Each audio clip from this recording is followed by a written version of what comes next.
Hello, I'm Brian with the Tennant Company, maker of Nobles equipment. And in the next few minutes, I will show you the proper startup, use, and end of shift steps for your Nobles SS350 stand-on scrubber. Our lawyers wanted me to remind you that while this video will cover the basics, it's your responsibility to read and fully understand the operator's manual and safety labels before using the machine. Let's get started. In my professional opinion, scrubbers are not very effective unless you put some water in them. So let's make sure the solution tank is filled. The fill port is located here on the left-hand side of the machine. Just unscrew the cap and remove any debris found in the solution tank strainer. When filling with a hose, you can insert it into this handy-dandy retainer. It will hold most hoses in place during filling. If you're using any added detergent, be sure to follow the instructions on the product container or dispenser for proper dilution and handling. If, on the other hand, you're using Tennant's EC Water NanoClean system, just make sure the solution tank is emptied and rinsed of any added detergents prior to filling with plain tap water. As you fill the tank, keep an eye on this clear tube to see when it's time to turn off the hose. Once it's full, just screw the cap back on.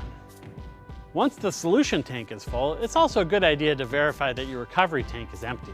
Using quality Tennant True brushes or pads and squeegee blades in good condition helps your machine perform at its best. I mean, really, would you buy an exotic Italian sports car and put cheap, bald tires on it? That's a terrible idea.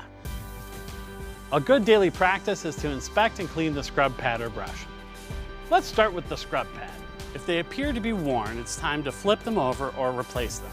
To change the pad, unscrew the center lock ring to remove the pad. Place the new pad on the pad driver and reattach the center lock ring. If you use brushes, make sure to inspect and clean them by removing any debris caught in the bristles and spraying them down. Start by removing the pad or brush from the machine. There are two optional systems for attaching brushes or pads, the convenient Tennant InstaClick and the standard 3-lug systems. Let's start with InstaClick. The InstaClick system uses powerful magnets to securely attach brushes or pads to the machine. To release the tools from under the scrub head, simply stand on the operator platform and press the cleaning tool release button. On a Pro membrane machine, the button is found here. It's okay to get off the machine once the green light turns solid. On a Pro panel machine, the button is found here. Touch the cleaning tool icon on the next screen and wait to get off the platform until you see the check mark. Now you can remove the cleaning tool from underneath the scrub deck. Before attaching the InstaClick cleaning tools, make sure there are no metal fragments on the magnets. Use a dry cloth to wipe them away. To reattach the InstaClick cleaning tools, place the pad driver or brush underneath the scrub deck and lift it off the floor until you hear a click. Now the magic of magnetism will secure the pad or the brush. The other option is the traditional 3-lug system. To remove the 3-lug pads or brushes, stand on the platform and press the cleaning tool release button. The scrub deck will raise to its highest level to make it easy to remove the brush or pad driver. The cleaning tool will disengage with a quick tug. To attach the 3-lug tools, line up the lugs on the cleaning tool with the slots underneath the scrub deck and give it a quick turn. This will keep the cleaning tool in place. The key to great water pickup and a quick drying floor is a properly functioning squeegee. The first step is to remove the squeegee frame from the machine. Removing the squeegee is simple and easy. Start by moving the squeegee all the way to the right side of the machine. Now, remove the vac hose. Then, squeeze the quick latch handle and pull the squeegee assembly off the machine. With the squeegee assembly off the machine, first, check for any sharp objects embedded in the squeegee, and then use a damp cloth to wipe down the squeegee blades and clean the squeegee assembly. With the squeegee clean, you can now inspect the squeegee blades for wear or damage. If the squeegee blades show signs of wear or damage, it's time to rotate or replace them. A sure sign that the blades need to be replaced or flipped is when they are worn about halfway through the thickness of the blade. To remove the blades from the assembly, first loosen the star knobs on the squeegee assembly. This will separate the spring-loaded blade retainer from the squeegee frame. Now you can peel off the squeegee blades. To attach the squeegee blades to the frame, align the slots of the blades to the retainer tabs and press the blades in place. With the blades attached to the retainer tabs, you can now compress the springs and tighten the yellow star knobs. To attach the squeegee frame to the machine, grasp the quick latch handle and slide the frame onto the retaining pins of the machine. You will also want to make sure your batteries are charged. Our expert engineers, many of whom have master's degrees, tell me that battery-powered scrubbers are approximately 100% less effective with no batteries. So that's good to know. The charge level will be noted by the battery discharge indicator located here on the Pro membrane panel and here on the Pro panel. When all the lights are illuminated, the batteries are fully charged. Once it's fully charged, go ahead and unplug the cord and wrap it around the cord hooks.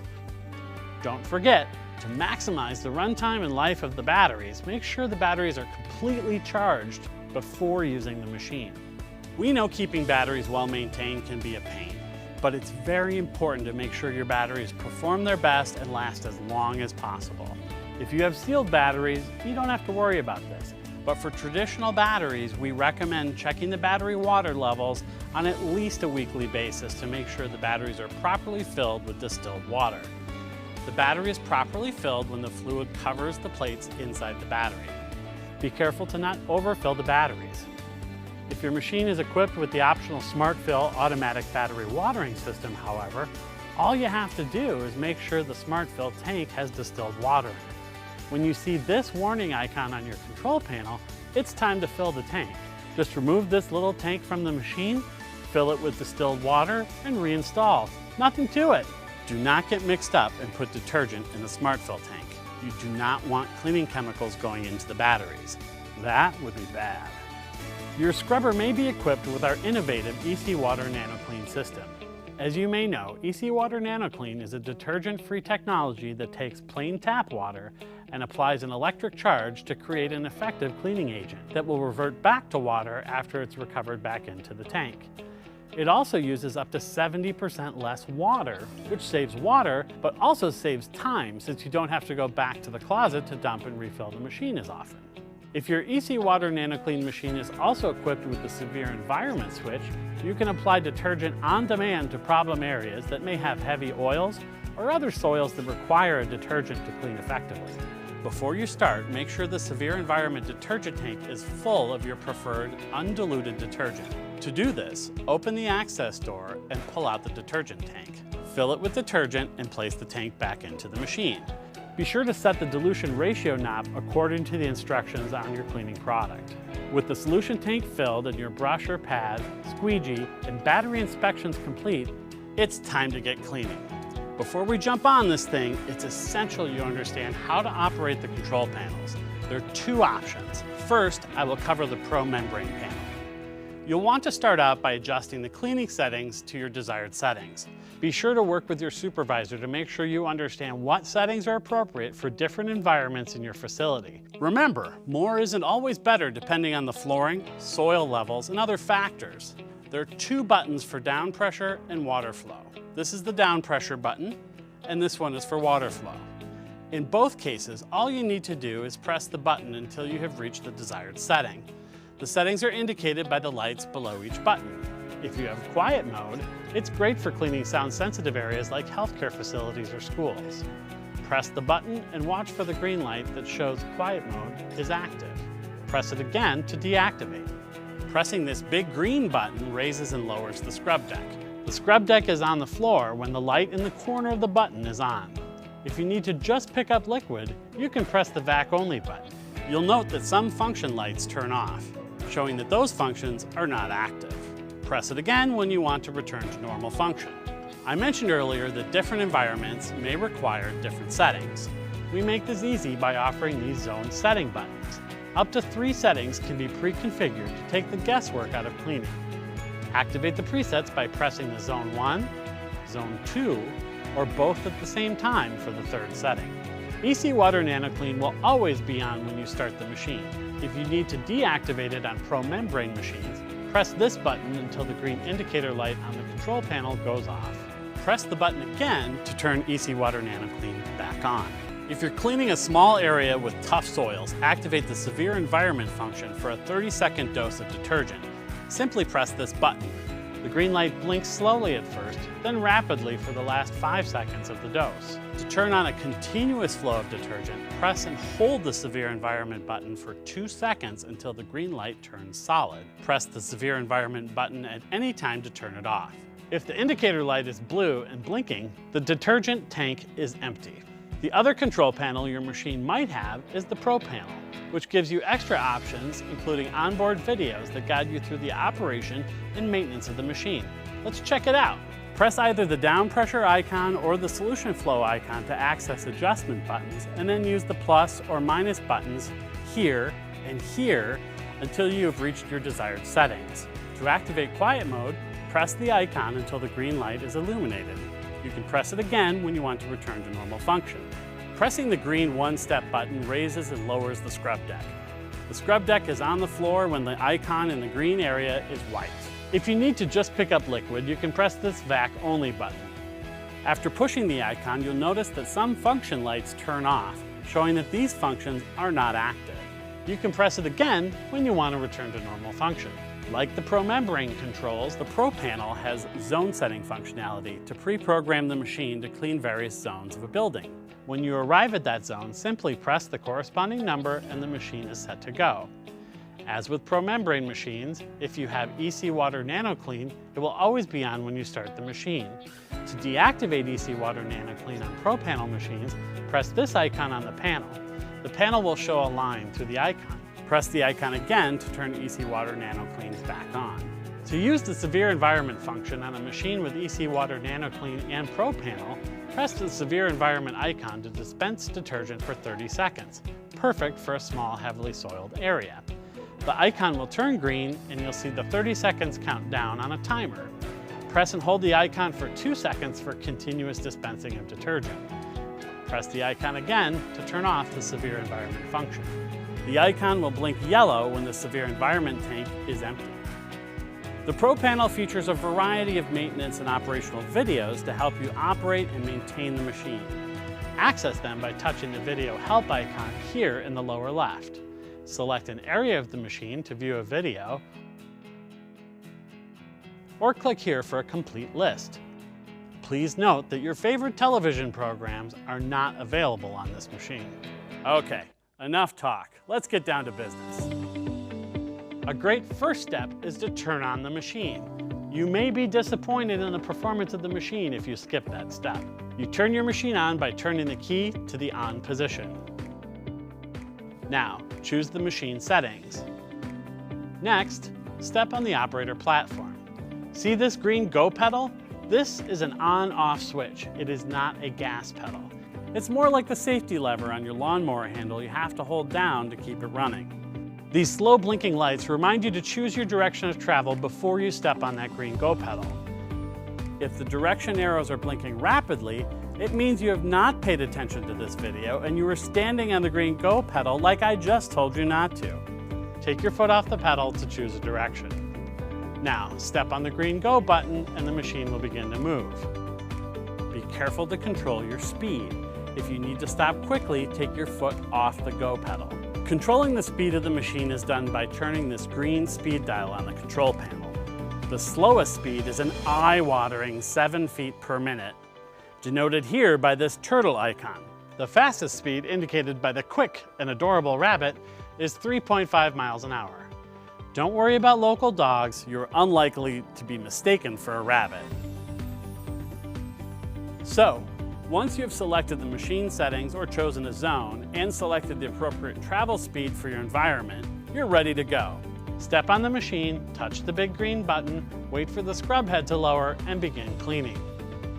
When operating the machine, you will notice the machine is quick and nimble and also stable. The machine has a tight turning radius so it can clean easily, even in narrow spaces or tight corners. Use the right side of the machine to clean near walls. The head of the machine is offset to get close to edges efficiently. Keep in mind, most functions on this machine require you to be standing on the platform. So if something's not working, make sure you're standing on the platform. Also, keep in mind that standing on the platform makes you about 5 inches taller. While these 5 inches aren't going to help me be able to dunk a basketball anytime soon, you'll want to remember this as you go through doorways or into elevators. For really nasty floors, you may want to double scrub. When you double scrub, the scrub deck is dispensing solution and spinning, but the squeegee is in the up position. This allows cleaning solution to soak up the soil and for you to make multiple passes with the scrub head to agitate and release those soils. To put the machine in double scrub mode, loosen the double scrub star knob on the back of the squeegee assembly. Lower the caster wheel and retighten. This keeps the squeegee off the floor. Reverse the process when you're ready to vacuum up the water on the floor. Making sure your equipment is properly maintained at the end of your shift will help keep your machine running like a champ and also set up the next operator for success. You and I both know leaving an uncharged, dirty scrubber for the next operator may lead to some pretty nasty looks in the break room. Plus, payback is well, it's a thing you probably don't want to deal with. First is emptying the recovery tank. This is done by removing the recovery tank drain hose and then crimping the end of the hose. Trust me, don't forget that step. Lower the hose next to a drain. Make sure it's not pointing at your pants, also an important step to remember, and remove the cap. Slowly uncrimp the hose to allow the dirty water to flow out of the recovery tank. Now, rinse out the recovery tank with a spray hose and wipe it clean as necessary. This would be a good time to remove and clean the debris tray. The float shutoff screen should be checked and cleaned daily. To clean it, remove it and rinse it clean. When you are done cleaning the recovery tank, debris tray, and float, leave the lid open. This will allow the recovery tank to quickly dry and not smell like my basement freezer full of fish after I accidentally unplugged it for 2 months. True story. It's a good idea to drain the solution tank every day too. Just remove the side tube and carefully lower it to a drain. When the tank is empty, reattach it to the machine. You can do this at the same time you drain the recovery tank. After every cleaning shift, the squeegee should be inspected and cleaned. Use the same steps we covered for changing the squeegee blade. If the squeegee was not performing as you would expect, consider flipping or replacing the squeegee. At the end of each day, you should inspect and clean the scrub head skirt. This may require you to remove it by lifting the scrub deck and pulling the scrub head skirt to remove it. Reverse the process to get it back on. The last item on your list is to charge the batteries. This should be done at the end of every cleaning shift. Behind the access door is the charger cable. Just plug it into a properly grounded wall outlet. The charger will automatically begin charging and shut off when the batteries are fully charged. You will know it's charging as the battery indicator lights ripple back and forth during the charging cycle. Now you can unplug the cord and wrap it around the cord hooks. To maximize the runtime and life of the batteries, make sure the batteries are completely charged before using the machine.